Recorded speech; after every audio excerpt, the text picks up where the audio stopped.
Na mtazamaji, uchunguzi kuhusu kifo cha ghafla cha mwanachama wa bodi ya hospitali ya Nairobi Daktari Job Obwaka umeanza rasmi. Na maafisa wa upelelezi kutoka DCI kwa ushirikiano na polisi wakifuatilia hatua zake za mwisho huko Kitengela kabla ya kifo chake. Na kama anavyoarifu Ode Francis, Daktari Obwaka aliegesha gari lake katika jengo moja kabla ya kuandamana na mshukiwa ambaye ni mmiliki wa nyumba moja iliyoko mtaa wa Milimani huko Kitengela. Maafisa wa idara ya DCI pamoja na polisi waliwasili katika mtaa wa Milimani huko Kitengela.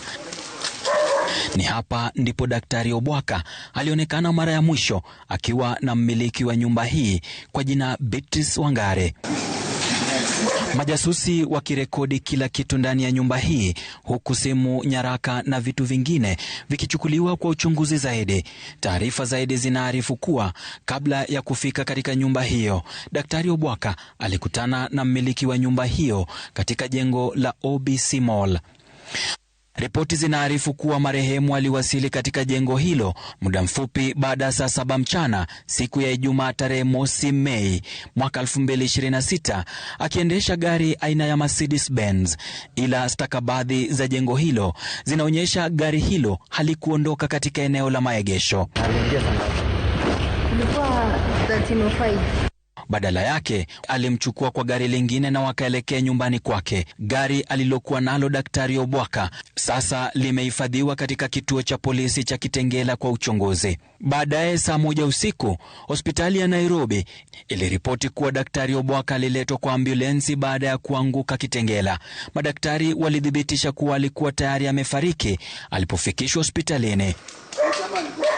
Inasemekana kuwa daktari huyo alikuwa na matatizo ya kiafya, lakini chanzo halisi cha kifo chake bado hakijabainika.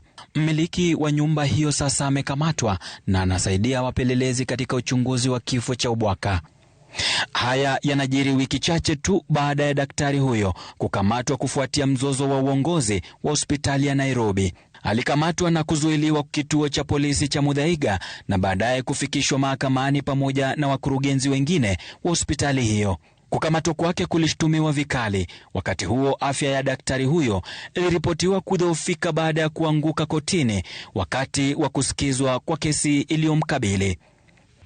Ode Francis, Runinga ya Citizen, Nairobi.